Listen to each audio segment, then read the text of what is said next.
Today we are facing some of the greatest challenges of our lives, from our health to political unrest, the environment, financial uncertainty, and the nation's racial divide. Welcome to Bill Myers Inspires. My idea for this show was to invite guests and get the conversation started, to take a deep dive into the issues that impact our world with an eye to exploring solutions. And we encourage our listeners to look within themselves to take decisive action to make a positive difference. Welcome to Bill Myers Inspires. I'm your host, Bill Myers, and today's show is Remembering September the 11th, Perspectives 20 Years Later, with my guest, Mr. Shrian Tiwari. I have a few questions to sort of set this up. So, where were you on September the 11th? As we approach the 20-year anniversary of this tragic event in America, let us take a moment to explore its lessons and how September 11th has changed us. To give you a little bio on my guest today, Shrian Tiwari, he is a director, writer, actor, filmmaker who loves storytelling. Born and raised in India, now he calls New York and New Jersey his home. He quit his successful corporate career to follow his passion and build a new career in the entertainment industry. He has worked in several short films and TV shows as an actor and starred as the lead in the beloved indie feature film Werewolf Ninja Philosopher, which had a theatrical release both in New York City and Chicago. As a screenwriter, his first, hold on, I'm lost within my saying. As a screenwriter, his first feature-length screenplay with co-writer Lapacazo Sandoval got optioned recently, and the project is in the early stages of pre-production. He's now working on his second feature-length screenplay, soon to be optioned. As a director, he recently directed his first screen project, Red is My Color, that's in post-production currently. He also is working on creating 3 TV shows and a few films with various creative partners. He also runs the digital magazine, MyNewYorkEye, and is the host of the podcast, ArtApproved. After 5 years of his corporate break, he is back in the IT business consulting as an IT executive. He's also a full-time dad, the job he loves the most. In whatever time is left, he loves to eat and travel. I'm with you on all counts, Art. Welcome to the show, man. Thank you so much. To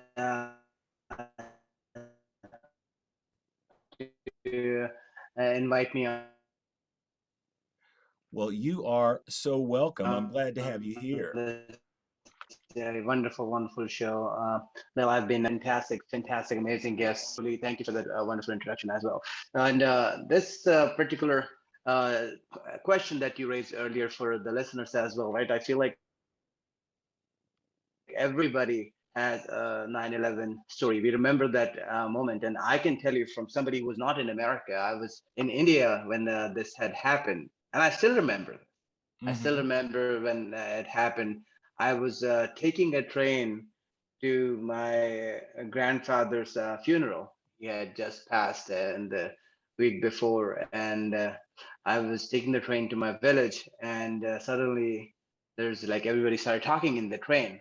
And in India, something happened, like what happened is, and people are like, okay, it seems like in America, and the terrorist bombed a building or hit a building, and something was not very clear. And by in a couple hours, of course, it was all over. It was all over the news. It was repeatedly playing everywhere, and it shook everyone to core, right? Even India is a democracy, much newer than America, but has had a fair share of problem of terrorism coming from a certain part of the world, right, from Pakistan, Afghanistan. I mean, I'm not talking about politics, but the fact there is a terrorist activity that India has been impacted with, and that was a big news, and pretty hurtful to hear that happen. And so many people losing their lives to this unfortunate incident. And then it became a thing of past in years to come. I was in India, and got my job and whatever, finished engineering, got my job, came to United States in 2007. And I talked to friends and people, and you have lived here many years, and there is like a pre 9/11 America, and there's a post 9/11 America. Lot changed in the US after 9/11, especially for somebody like me who may not have seen the pre, but the post experience of somebody who does not look like whatever somebody's definition might be of a traditional American or Westerner, right? Yeah, As in white skinned. abs- So and I've experienced the effect of being in post 9/11 America, which has reduced in the years to come and changed in many ways. But I remember, coming here and that uh, racial profiling became a thing. In early 2001, thing got started called the Patriot Act. I don't know if you've heard of that, which enabled law enforcement to search people without warrants and such. And I have friends who experienced that firsthand. Who of people from India, people from South Asia, who look Middle Eastern, and there is no definition. If you're not white, then somehow you fit in that different group. right, right. And and this idea of feeling different and doing things different. And I came and I learned about that okay, maybe I shouldn't grow my beard too much, because it's okay to look Hispanic, but here don't want to look Middle Eastern, Right, because right. that might impact your air travel certain ways. And if you're taking a picture in some area, how it might affect and things have gotten better, I guess, in some places. But it's a thing that that I did not realize when I was back in India, right? I did not realize what the aftermath of 9/11 was, that people of color continue to live. But on the other side, I remember in 2007 going the first time I visited New York, and standing in front of the site of where the World Trade Center used to be. The rubble was still getting cleaned, and feeling that deep thinking feeling that a country like America, because growing up again, I understand I'm an American now, and I understand America differently than I did 20 years ago. But it was a sinking feeling seeing that site, and uh, the aftermath of that, right in front of you, that what hatred can do to people, and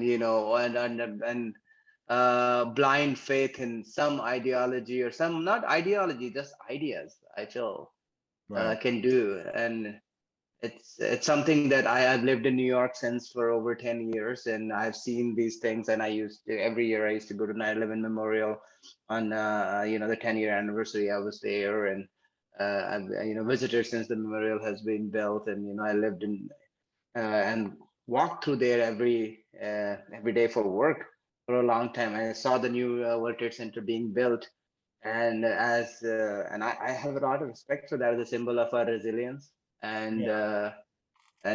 standing up to it. So there is a lot of emotions I think all of us feel around 9/11, which deep uh, hurtful experiences that I and people like me have had, too.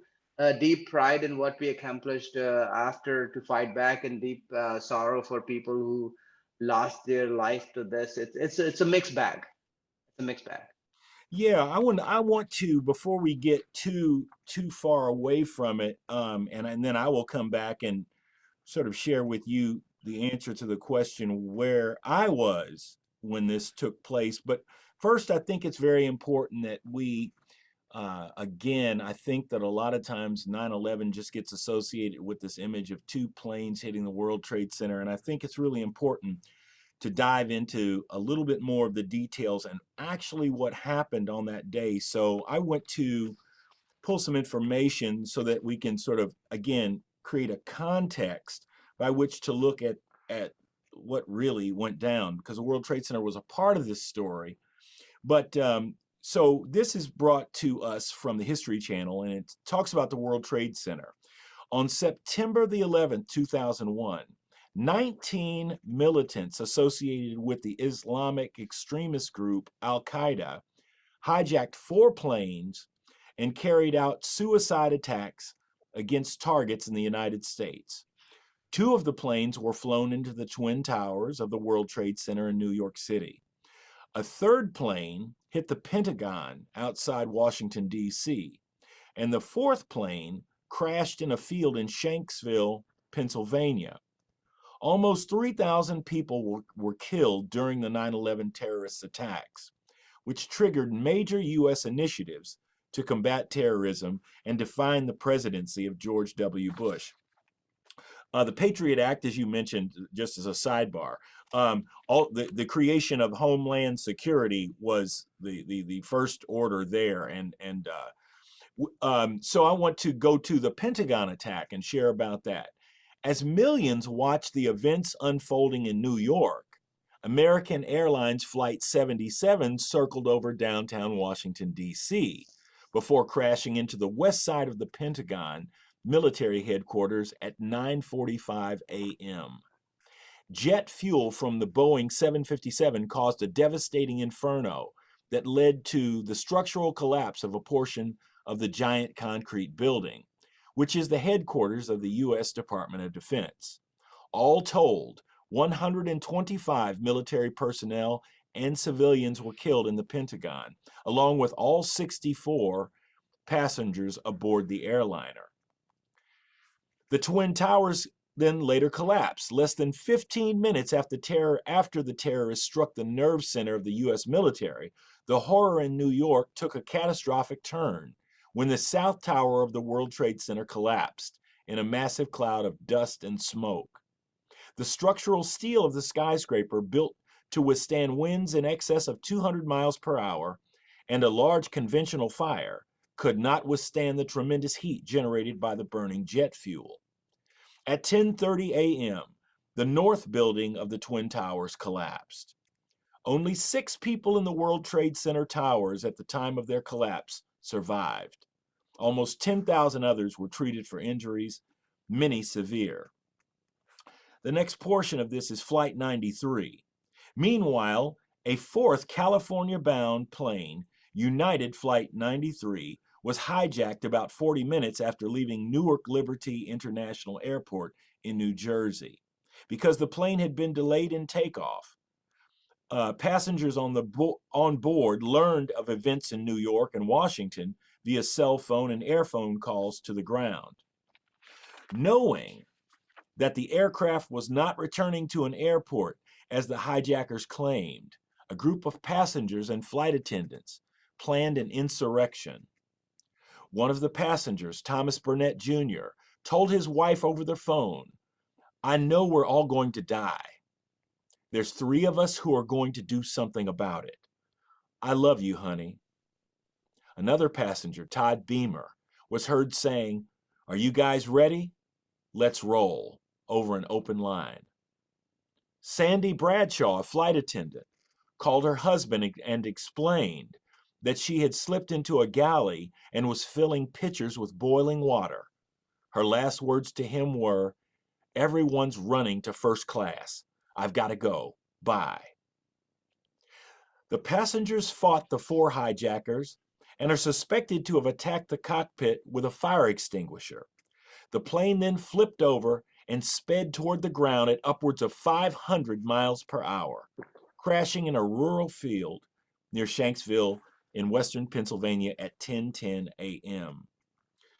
Again, I just felt it was necessary because a lot of times our focus and the narrative over time starts to change and distort a bit and become simplified to just planes hitting the World Trade Center, they collapsed. And I think it's really, really important for in order for us to pay the proper respect and to the depth of that experience. I have some other stories that I will share here in a moment. But first, I would like to tell you, Art, where I was on 9/11 when this occurred. I was in downtown Indianapolis, Indiana, at a hospital doing an acting job. They had hired about 12 actors to go in as patients. We were playing patients, and they were doctors that were coming in, fourth, fifth year, and sixth year med students to diagnose us and all these sorts of things with hidden cameras in the room. So they thought that these were genuine patients and that we were really ill, and we had been given, been briefed on these conditions and the different symptoms and all these sorts of things. And so this was played out full out. And we were preparing for this day. These are normally 8-hour days. And at some point during these examinations, a buzzer goes off. And then all of a sudden I pull out a clipboard, and these guys are like, like on the spot, like, what did you do correctly? What did you do incorrectly? How was your patient care? How was your diagnosis? And all that sort of thing. This program was started to alleviate malpractice lawsuits, because prior to a program like that, the only training that doctors would have engaging actual patients were actual real situations. And people were really getting hurt, and plenty of lawsuits were flying because misdiagnosis and these sorts of things. Anyway, we were preparing for a day of this, and I had left the briefing room and I was heading to the bathroom to get changed into my clinic, my little smock thing, my patient gear, right? You basically disrobe and put this wrap on. As I was walking to the bathroom, I happened to glance at an open clinic that had glass windows, and I was looking at the television in that room, and there was smoke billowing out of one of the World Trade Center towers. Now, I lived in New York for 9 years, so I know this ground. I've been through that building a million times. And I was looking at the screen, watching this, and as I'm watching it, I could not hear the audio because I wasn't in the room with the folks, so I don't know what, but I was just watching the video. And at the time that I was watching it, the second plane came in and hit the building. And I was, I was just beside myself. I was in shock. And I remember instead of going to the bathroom, I ran back into to our meeting room, and I told the coordinator of this program, I said, there is a major event going on right now, and you might want to come in here and take a look at this, because I think it can disrupt what your plans are for this day.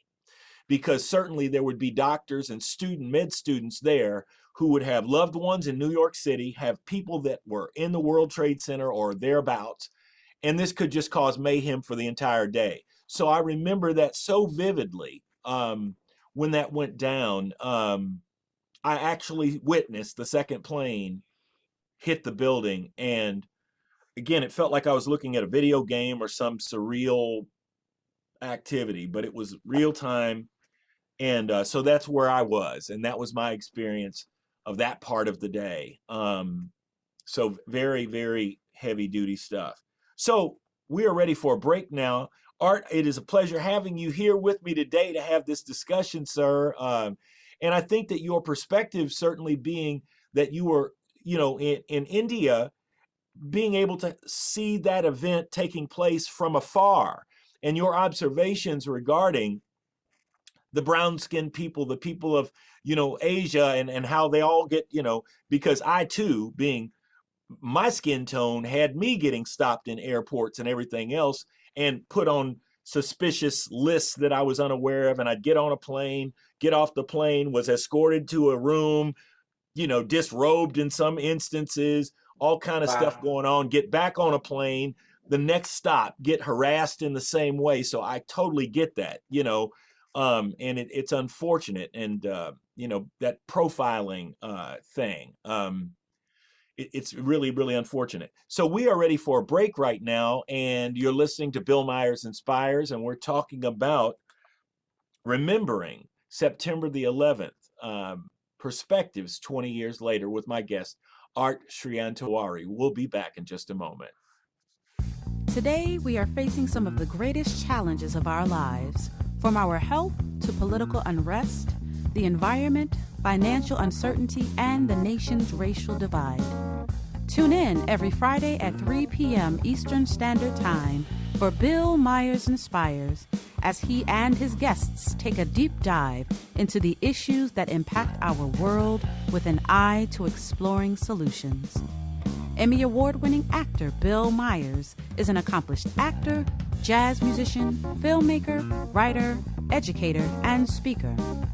As a biracial man who's both black and white, Bill leverages his background, talent, and voice through creativity, compassion, and connection as activism for social justice to focus on uniting the divide and compelling change.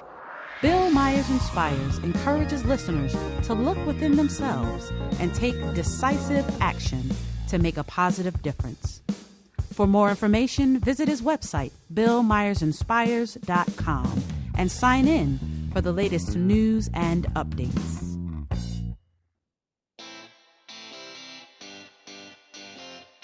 Are you a subject matter expert? Are you here to share your expertise with an audience waiting to hear from you in only the way you can deliver?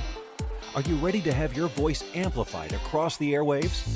Inspired Choices Network has a global radio platform streaming to millions of people across the world. Professionally produced and supported by an accomplished team every step of the way, you can broadcast from anywhere in the world, knowing your voice matters, and we ensure it is delivered with ease and efficiency. Eager to hear your message, the world awaits. Contact us today to become an Inspired Choices Network radio host. Email become a host at inspiredchoicesnetwork.com.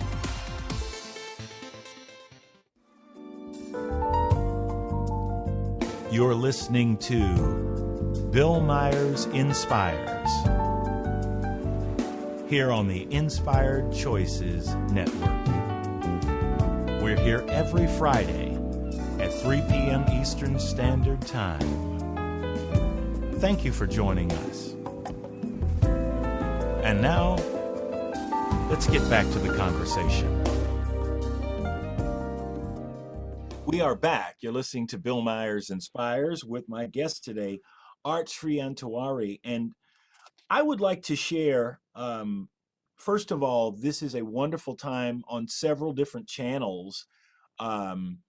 Out there are numerous programs and series that are taking place and that are they're commemorating this 20-year anniversary. And I've seen a number of these programs here recently. Most notably is a series that I caught on Hulu that is produced by National Geographic, and it's called 9/11, One Day in America. Very, very powerful, compelling pieces. And I saw and heard many, many detailed details about 9/11 and testimonies from folks and footage that I had never seen before. And one of the things that I would like to share is, again, some of the stories from the first responders that were there. This particular series, 9/11, One Day in America, actually opens up with a statement from FDNY battalion chief of the 1st Battalion in New York. And Chief Pfeiffer said, "Many people ask me what it was like that day. And I think what they're asking is, what was it like to be a part of history?" And then I tell them my story. And I tell them there were signs of devastation everywhere, but there were also signs of hope. And at this extraordinary time in history, there were little moments of caring for another. with the difference between life and death. That blew me away. I mean, just the idea of that, you know what I mean? Just the idea that is his story. That's all he has to say about this. He was the first battalion chief on the scene. He was actually like three blocks away from World Trade Center when it hit. And I just can't even imagine the experience of those folks who were having to deal with it. I mean, I was talking to someone earlier today, Art, and I just said, you know, there's no fire ladder or truck that goes up that high. At some point, you may be looking at a thing and really going, I don't have anything for this. You know what I mean? There are bodies clinging to the outside of the building, people making these choices between whether they want to stay in the building and be burned alive or jump, assuring death. I mean, but those kinds of choices being pitted in front of people are it's hard to imagine. It's hard to imagine. And we are creatives, storytellers, actors, writers here, and it's our job to imagine and empathize, right? In some ways, and I have tried. There's certain stories that I work with. I've tried. Like I often think of what you were saying, the flight that went down in Pennsylvania, and the courage and motivation of people in the flight to decide that, you know, if it takes us down, fine, but we're not going to let this go in any other direction. And making that call, and you know, it just baffles me, or you know, but the human courage and human spirit on both ends were the people who conducted this horrible crime, horrible actions, to people who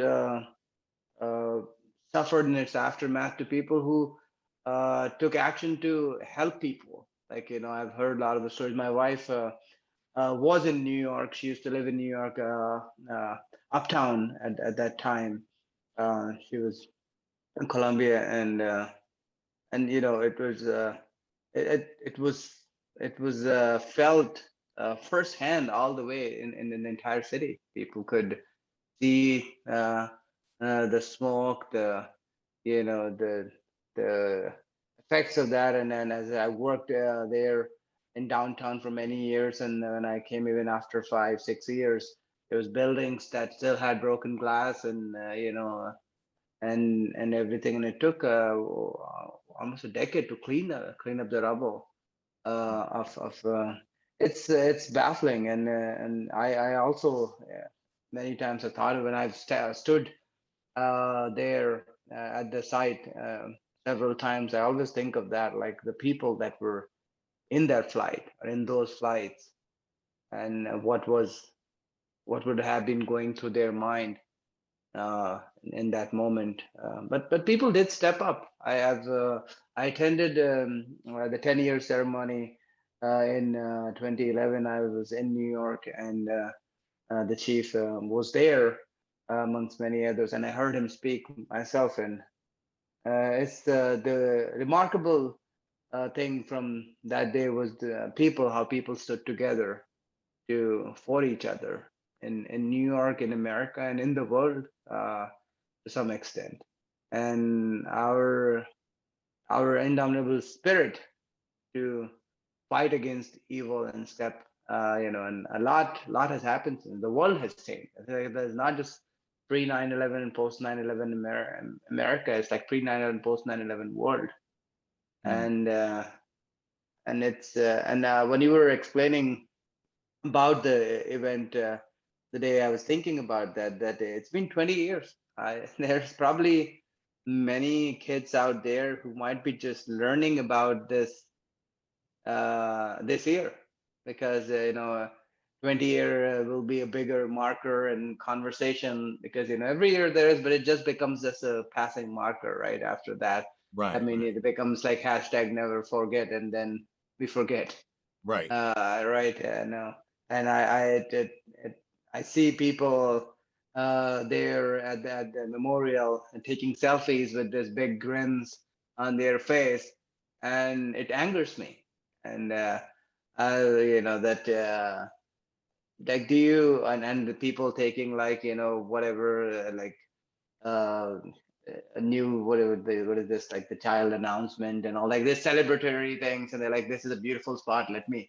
But and people forget that memorials are for us to remember what took place, and maybe if not learn something from it, at least have some sympathy and empathy for what happened there. And sure, you Right. have seen that in such places, and it just angers me when people are there. It's like, let me take a this jumping selfie for my Instagram page, and it's Yeah. Yeah, it's I'm with you on that, man. It's so important because what we are speaking of in these kinds of spaces is that they are sacred. It's sacred ground. It is the burial of it. You know what I mean? It is sacred ground, and I think that yeah, a lot of times we get sort of confused in how do we honor that properly. Uh, yeah, it's even difficult to use words like anniversary because it feels by nature celebratory, and right. it's not at all. You know what I mean? It's a tragic event, so there's no call for the parties and happy anniversary. There's nothing happy about these things, Right. so it becomes very very strained in how we choose to uh, honor honor these things. But before we go too much further, I want to give you your props, uh, Art, because I don't know if many people know the full story of me and a podcast, but I must say that it was during the George Floyd stuff and very early in that, in which you called our good friend, our mutual friend, Lapacazo Sandoval, reached out to me and said you wanted to do a show on um, racism, and and you needed a subject, you needed someone to speak with on that, and she recommended me, and I'm so grateful that she did because it was a result of doing your show and us speaking openly about that was about a week later that I was contacted by another person that I know, Carla, who is with the Inspired Choices Network. She had a show with this network, and I did her show.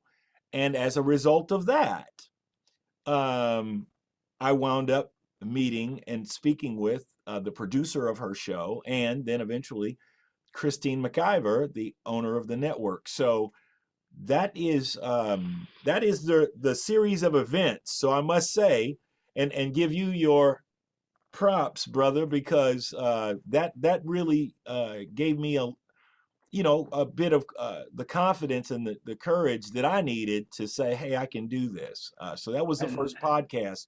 Your art of the I, matter, or what is it? art approved. Art Art approved. approved. I will send the link, and maybe we can share that. But to all listeners, you should definitely check out. It was a beautiful conversation, and we talked for over an hour. And I've known you for many years, even before that, through our mutual friend Pacazo. And you're a very multi-talented man.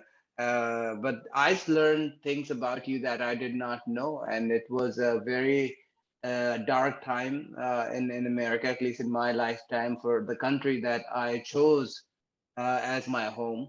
Mm, And what happened with some of those things last year was, I mean, and I've as a non-white man, I have experienced many of those experiences firsthand that I did not know about America, and that's something I was saying, that growing up in another country, you have this image of America as this, beacon of like, this amazing place, and you see all these great movies and all the aliens attack America, and then the Right. people fight back and win over and everything, and you have this idea of American greatness, and you have no idea of the darkness that this country is built up upon, and the darkness that still persists in the country, unfortunately. And I've experienced that firsthand. But that was a very hurtful moment for all of us. And I was fortunate to have you, on the podcast. And I was trying to talk to certain people that I know in my circle and have this firsthand conversation, Yeah. because I may be a non-white man, but I'm not. I'm not a black man, and I do not have to share the same experience. I was not born and raised here as a black man, and this is. But I do want to understand, and with our podcast and these platforms that we have some voice, and the least we can do is to raise that voice, and of course, more we should do. But I was very fortunate, and that was a very enlightening conversation, and I'm very glad that that inspired you further to take on this beautiful journey where you've had some fantastic conversations that I've been hearing, and you're a very inspiring man, and I feel fortunate that I was a little part of that journey. Yeah, man, you were the beginning of the journey. So, and And again, kindling, little kindling. The fire is all right, there, but little kindling. right. Sometimes you just need that little spark right That's there in it, your man. inner. That's it. Yeah. That's it. So, And because I was mildly hesitant to do, because I knew that I was uncertain of where I would go with that, because articulating um again, early stage sort of George Floyd thing, and if we're not careful, just like you mentioned about 9/11, and how it just becomes like, again, so a celebration, it sort of becomes trivialized in a very curious way. And I would say that the same thing only a year ago, George Floyd and those protests and stuff have all sort of piped down. And ironically, if you look at the facts, the same rate of unarmed black men being killed or accosted by the police, that number has not slowed down or was altered at all as a result of all that's been going on. In fact, just when we look at what's going on in Texas and the voting rights stuff, it seems even more emboldened the moves to suppress or to oppress people of color, and it so we're still in it, man. It's nothing was resolved. You know what I mean? Nothing was and resolved. and it's just so maddening. And that's the thing, this idea of America that I mean, I wouldn't say I was not America crazy in India. I mean, India is a great country in its own right. Like, I was not fleeing oppression or anything, but when I came here, and Mhm. things have changed so much. Even in 2007, when I came here, I found it to be. I came to Washington D.C. and I found it exciting. I found it different. I found people. I saw people, like, I came to New York, and all people of all color and type and all here, and it's so much under the surface, like, it's like ingrained that you don't observe it until you start looking for it, right? Just I'm here, I'm like, okay, it's just happening, and sometimes I'm racially profiled or something. I guess it's okay. I mean, but it's not okay. We just we live with it, and we start thinking it's okay Right, because it's right. happening, and then I something that I felt that for the longest time, at least for many years in the beginning, for me it was just fitting in with the white man. And I mean, I have a lot of white friends, and there's nothing against, but this idea of, like, somehow you have to fit in with white people, and then you're okay, and if you don't, then you're not okay, then something's wrong. Right. And as an immigrant, and like that's what and I had no shame in, like, I grew up in India, so I was a proud Indian, like proud brown man. But still, it was this idea of somehow that I have to be accepted Right. to be here. And if a white person talks to you nicely, it's like, oh wow, so this is such a good man. Why? Why are you a good man? Like what goodness have you brought in? But I'm just saying that we are suppressed, or not just suppressed, it's just like normalized in a way that we just don't realize how we are getting oppressed. Right, exactly. Which I found, when I started realizing it as a storyteller, when I started stepping out of my immediate corporate circle, because corporate circle is very different, right? I'm in there and we're together, but we go out for a lunch, and I'm the one that has this team. I'm the the manager. I'm the leader. I go out with the team, and there's this one white person, and the waiter comes and brings the check to the white person. It's like, I'm like. Yeah, I got you, man. It is crazy, and you're right. It just becomes sort of normalized and the American way. And on that note, we're going to take a quick break. We are here we are remembering September the 11th. Perspectives 20 years later with my good friend Art Shrian. We'll be back in just a moment. Today, we are facing some of the greatest challenges of our lives, from our health to political unrest, the environment, financial uncertainty, and the nation's racial divide. Tune in every Friday at 3 p.m. Eastern Standard Time for Bill Myers Inspires, as he and his guests take a deep dive into the issues that impact our world with an eye to exploring solutions. Emmy Award-winning actor Bill Myers is an accomplished actor, jazz musician, filmmaker, writer, educator, and speaker. As a biracial man who's both black and white, Bill leverages his background, talent, and voice through creativity, compassion, and connection as activism for social justice to focus on uniting the divide and compelling change. Bill Myers Inspires encourages listeners to look within themselves and take decisive action to make a positive difference. For more information, visit his website, BillMyersInspires.com, and sign in for the latest news and updates.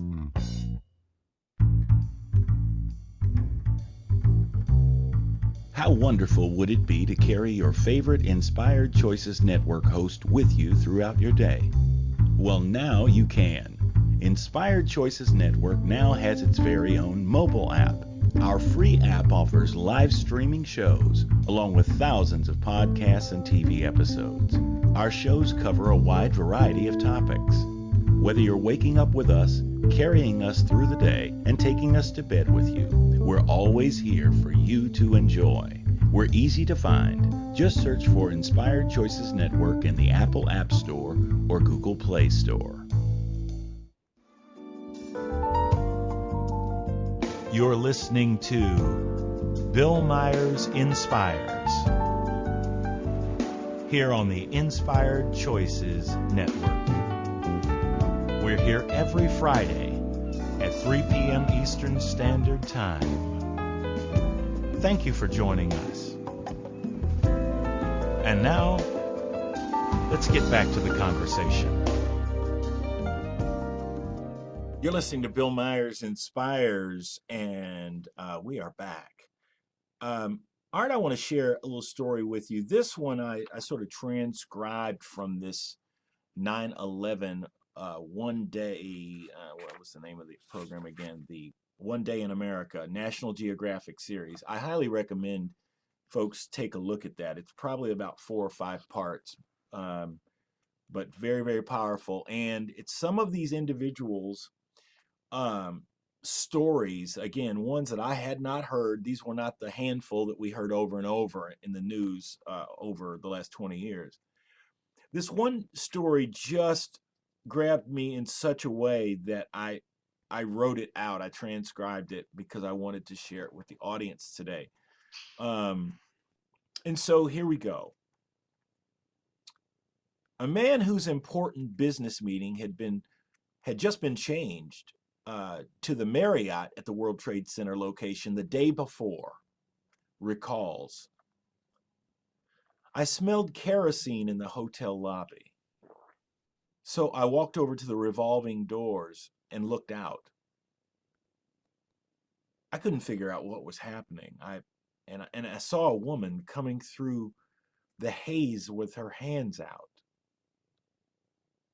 And I couldn't figure out for the life of me what was wrong with her.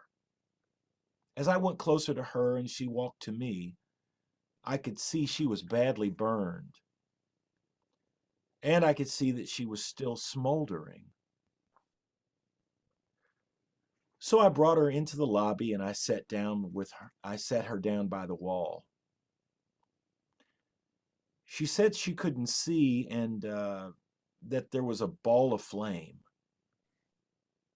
And her eyes were like pretty much burnt shut. So after a minute or two, and after I could get her calmed down a little bit, I asked her name. She said her name was Jenny Ann Matheo. And she said she was on her way to work. And then she said, "Holy Jesus, Mother of God, don't let me die." She said, "Help me, don't let me die, help me." When I was on the floor with Jenny Ann, I held her hand and I yelled numerous times for EMS and emergency services for help. Nobody was coming. People were just running by one after another, and I got concerned. So I ran into the bathroom, pulled a clean plastic bag, and I filled it with water and patted Jenny Ann down with it. And I could see that Jenny Ann's clothes were fused into her skin. And while we were on the floor, and when there was no emergency help or aid coming, and Jenny Ann was getting more and more concerned she was going to die, she said, "Sacred Heart of Jesus, save me. I don't want to die." And I said, "Are you Catholic?" And she said she was. And I said, "Let's say the Lord's Prayer." Man, that's tough stuff. Yeah. The trauma, I guess that's one of the things I'd like to discuss and sort of float by you, Art, is the trauma. When I think of 9/11 and what I witnessed and what it did to me, and I was in Indianapolis, Indiana, but again, very much kindred ground being in New York and worried about plenty of my people there and not knowing what the hell's going on with them. When I think about 9/11 and what lasting effect or what trauma do I experience, my own little version of PTSD, I can tell you very simply. When I hear the sound of a jet plane going above me and it sounds close, I drop into a panic.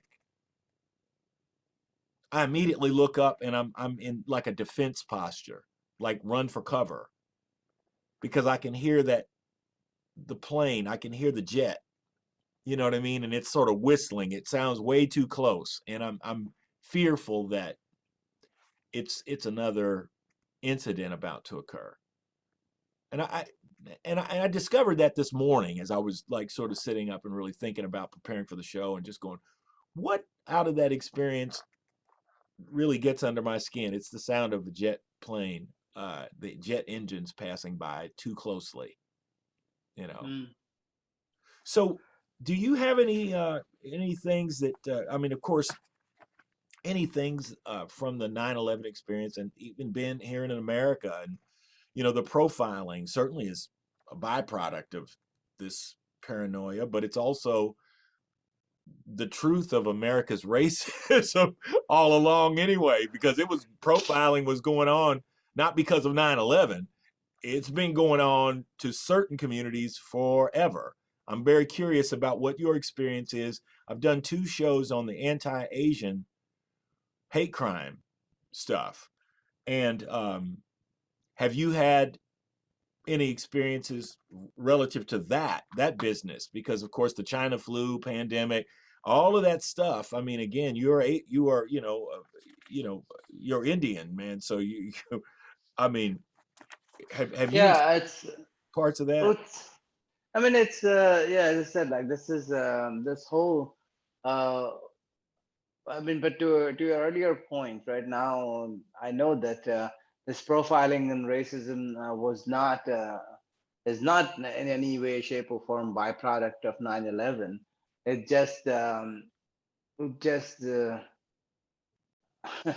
it just opened the opportunity for the oppressors to oppress more. And some of that was required. I'm not saying, some of that was probably required. With that was, of course, steps had to be taken. Don't get me wrong, but it's hasn't the American thing is for the oppressor to use every opportunity to oppress more. Use that as how they can abuse that to benefit themselves and advantage themselves and propagate that agenda that still exists of white supremacy and and white privilege, and it is extending that white privilege further because all of these things affect the people of color, right? It doesn't affect the white people. It affects at least not the same way. Right. So everything becomes an opportunity for some. Some take it very seriously and for the right reasons, and some of those are required, Patriot Act included. But I have friends who have born and raised here. One of my friends, a filmmaker, just published an article in the New York Magazine this week about her experience growing up in the middle of the country during during that time, and how everything changed after that for her, and how she was taking a picture post 9/11. She was very much in high school and was very much into photography, and she got FBI. Somebody reported that FBI was in her house, and her parents were questioned. They were questioned, why were you taking that picture? Because somebody reported a Middle Eastern looking girl was taking picture out in the fields. Wow. Was that necessary? I don't know. I don't think so. There's been like a lot of this unfortunate abuse of that, and but the racism in America is not new, right? I mean, you have lived here. I mean, and probably experienced. It's been older than that, right? It's just more and more people are like with this Asian hate crimes recently. It has existed, but it just becomes another community starts getting firsthand affected in that brutal way. Like the African Americans and Black people in America have been unfortunately on that receiving end for so long, from the days of slavery till date. And now we have some or a version of that oppression and hate, and whatever wakes people up. Right. Right. So, exactly. Right. Whatever wakes people up. One thing that I would say that I think you and I can agree on. I always said that we are in this together. If 9/11 can teach you something, that our spirit is strong, and 20 years past, we are in this together, Black, brown, Asian, and white as well. And if we don't live and fight and support each other together, it's just a downward path. But if in that time, for a moment, I think everybody was together. Right. And sometimes that's what unites us. But if we can just remember that feeling and unite each other with each other, it's a much better world. Absolutely. You are correct, man. And Art, man, it has been a wonderful occasion to have you on the show. I really so appreciate your contribution and your perspective. Again, it's a unique perspective, and you're right. I think there's a lot of common ground, and it's refreshing to hear that again. So I thank you for being here, and I look forward to the next time that we can chop it up, sir. So thank you so much. Thank you. Yeah, it's been a blessing. Thanks for having me. You are so welcome, and we'll catch you next week. Thank you for spending your afternoon right here with us at Bill Myers Inspires.